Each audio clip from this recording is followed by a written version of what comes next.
دل در طلبش می تپد و گنبد گردون، نالان ز پی آن دل دلدار محمد.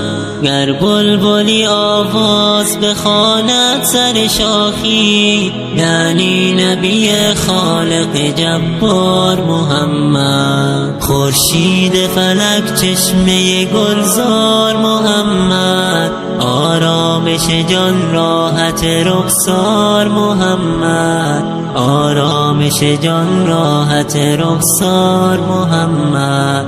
مژده دهد از قافله مهر و محبت، وحدت طلب و قافله سالار محمد، وحدت طلب و قافله سالار محمد.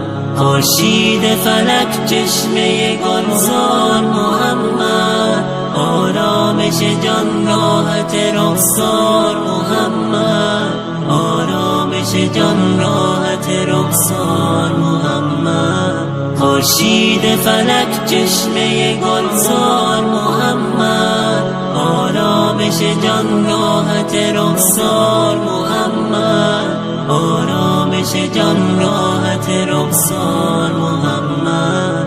الحق نتوان گفت صفاتش سر مویی، این بس که بود مظهر ایثار محمد. هر گل به جهان رست پر از خار مکافات، الا به جهان یک گل بی خار محمد. خورشید فلک چشمه گلزار محمد، آرامش جان راحت رخسار محمد، آرامش جان راحت رخسار محمد.